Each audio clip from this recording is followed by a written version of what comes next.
Siamo in Val Chisone, che con le valli Pellice e Germanasca fa parte delle Valli Valdesi, in provincia di Torino. Il Sentiero dei Sette Ponti si colloca nel comune di Pinasca e sale lungo un vallone laterale della Val Chisone stessa. Parte da Dubbione, nei pressi del medievale Ponte Annibale, che la tradizione popolare attribuisce al famoso condottiero cartaginese, e dai 560 metri del paese si inerpica attraverso boschi ombrosi fino ai 1000 metri della conca di Gran Dubbione. Più che di un sentiero, si tratta di una mulattiera che in passato collegava anche la Val Chisone con la Val Sangone e la Val Susa, attraverso il Colle del Besso, sopra Gran Dubbione. Per percorrerlo tutto si impiegano circa 2 ore e mezza. La prima parte è la più scoscesa, ma ha il vantaggio di snodarsi tra ombrosi boschi di latifoglie. In più punti si possono ammirare i muretti a secco. Parlano della dura vita di contadini e pastori, impegnati a sottrarre prati e campi alla ripida pendenza dei versanti. Il bosco è stato sicuramente una delle principali fonti di guadagno per la povera gente che viveva su queste montagne, divenuta per necessità espertissima nel mestiere del carbonaio, il mestiere del diavolo, come veniva definito.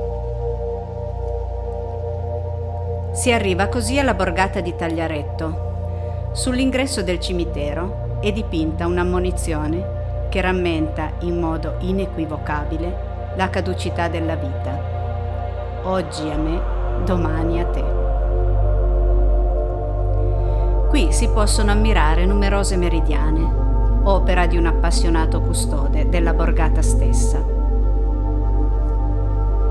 Sorpassato un antico forno, si giunge ad uno strapiombo. Si sente forte la voce del torrente che scorre in basso, mentre dall'alto veglia la cappella di Serforan, costruita nel 1903 dagli amici cacciatori di un parroco del luogo, Don Forchino.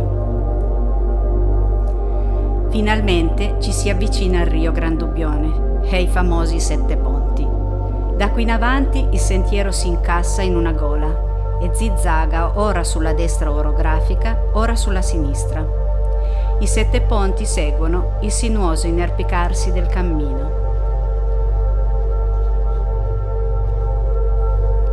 È proprio la cantilena dell'acqua ad accompagnare gli escursionisti.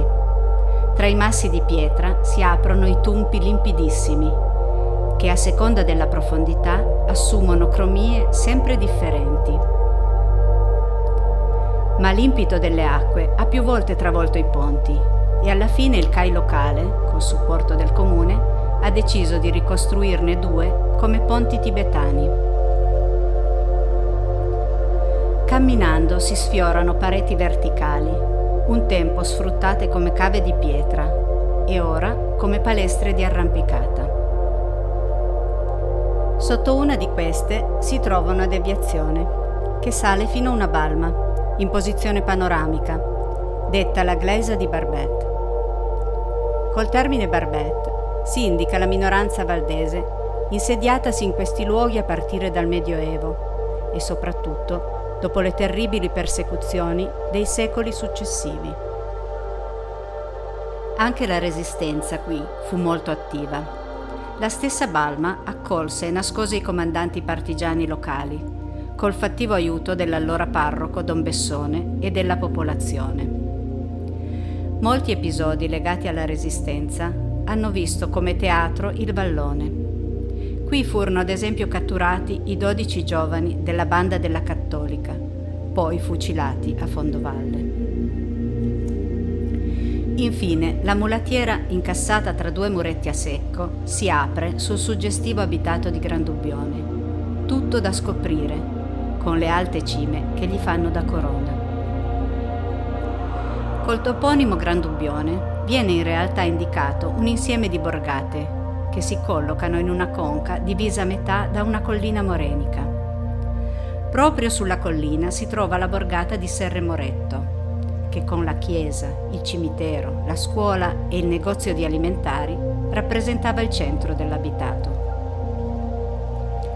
Altre borgate hanno nomi interessanti, come Rocceria da Munt e Rocceria da Val, oppure la Carla d'Azzai e la Carla d'Adlai.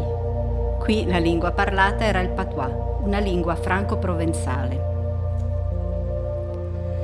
Fa impressione oggi vedere le abitazioni assediate dalla vegetazione, mentre gli anziani ricordano il villaggio come un bel giardino, con prati e campi coltivati, scrupolosamente delimitati con i sassi portati dalle piene del torrente. Basti ricordare che nel 1914 erano circa 1000 i residenti. Oggi sono rimasti 3 abitanti stabili. La gente progressivamente si è spostata al piano, o è partita per la Francia e là è rimasta. Ora, sempre più spesso, le nuove generazioni tornano a visitare la terra dei padri. Ristrutturano qualche casa e a volte scelgono di essere sepolti nel piccolo cimitero, dove abbondano i cognomi Ughetto e Roccia, che i migranti di altri tempi hanno esportato nella nuova patria. Un tempo il villaggio contava ben 3 osterie. Oggi non è quasi rimasta traccia. Tuttavia un'attività di ristorazione per gli escursionisti si trova sia a Grandubbione che a Tagliaretto.